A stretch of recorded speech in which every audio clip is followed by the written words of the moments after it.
Hello students, good morning. Today we are going to see the last two topics of the working of institutions. Now that is we are going to learn about the president and also the judiciary's role in our government. Okay ma. So what do you think? Who is the president ma? What is his power? You all know that president is the ultimate head of the state and also what? Not only the head of the state but also the country, and he is the person who supervises overall functioning of the political parties of India, not only particular state but the whole in India, all the states, all parties will be monitored by him and he will be supervising it. And also for what he is supervising, mainly for that means in order to create peace and harmony in the country and also to achieve the objectives of the state and also the requirements of the people. Okay ma. So how this election president is got elected ma? He got elected by mainly indirectly only. He is he is elected indirectly by the people, through whom these people are these people's elected representatives, that is member of legislative assembly and the member of parliament. They will be voting on the basis of their majority votes only. The president will be selected. Okay ma'am. And the next thing is the powers of the president. What are the powers that president have? That's what we are going to see. The first thing is all the governmental activities are done in the name of president or on behalf of the president. Okay ma'am. And also the major laws and the major policy decisions are, though they are taken by many other people, means also it is finalized by the president. Okay. And the major appointments means for the main important job, for example the major appointment of the Chief Justice of India, that is Supreme Court judge, and also the other judges of Supreme Court and High Court, and also the governors of every state nama, and election commissioners and the ambassadors for India. They will be working in other countries, right?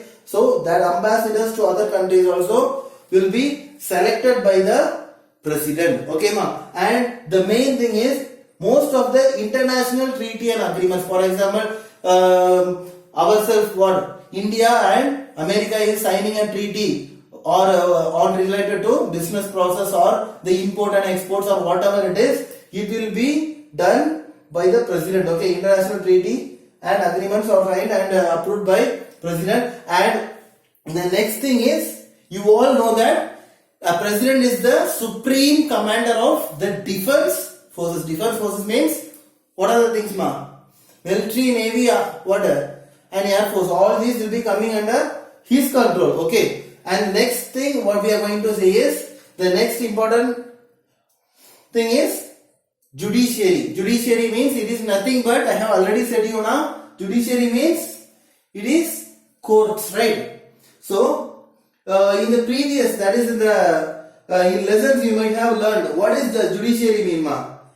A judiciary is nothing but all the courts are different levels in the country that put together is called the judiciary. Okay ma. So this judiciary contains what are the things ma?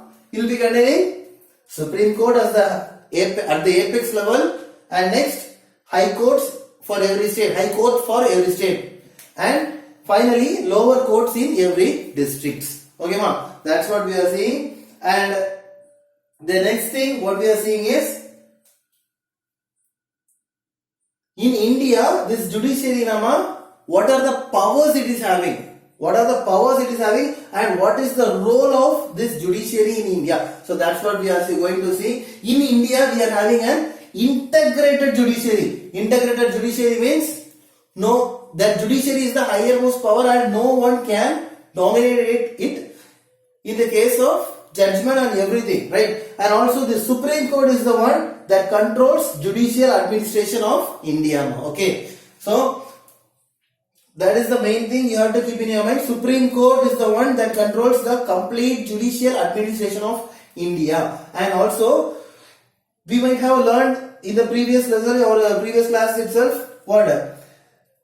It's mainly resolves the disputes. Disputes means Dispute means what ma? The problems between two citizens or two states or the citizens and the government or what? Between the government at the union and state level, right ma? So that are the things we are saying. And other than that, independence of judiciary, that you might have learned in your judiciary lesson. So that is, what is independence of judiciary ma? Even none of the politicians or the branches of government can interrogate or interrupt the judges of the country to give judgment in their favor, right ma? No one can interrogate, and also a judge can be appointed by the political person but to his office, but he can't able to dominate him or he can't able to interrogate or interrupt his work. Okay ma, that was the main thing, and that is what mainly we are seeing there, studying in independence of judiciary. Okay, and the final thing is, what are the powers that judiciary is having? Okay, so here what are the main powers ma? The Supreme Court and High Court are the main courts that have power to interrupt constitution of the country. Constitution of the country means, even for example, if the ruling party is doing some mistakes and it can't be asked by any people, means also a government can ask. What a government means, a Supreme Court or High Court can ask, and even if a chief minister is doing a mistake also, a High Court or Supreme Court is having the power to arrest him or to give punishment for him, right? And the next thing is judicial review. Judicial review means, you all know well about that. In case if a government is passing a policy or passing a rule that was against the fundamental right of the citizen of India, means this High Court and Supreme Court have the power to dissolve that rule, or also to, it can also have the right to create rule, or also to, and also if it is against the citizen, means it can cancel that rule or policy. Okay ma'am. And the final thing is, Supreme Court also ruled the core and basic principles of the constitutions that cannot be changed by the parliament.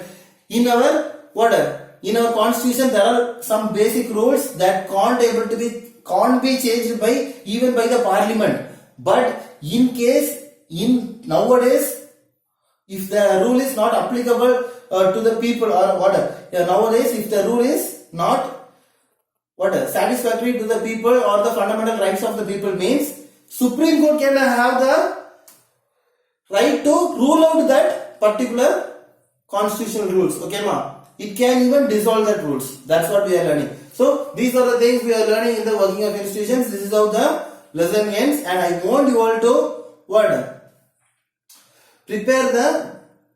find out the answers for the book back exercises, book back questions, and you have to write it in your social note, classwork note, and you have to send it as homework. Okay ma'am. Thank you.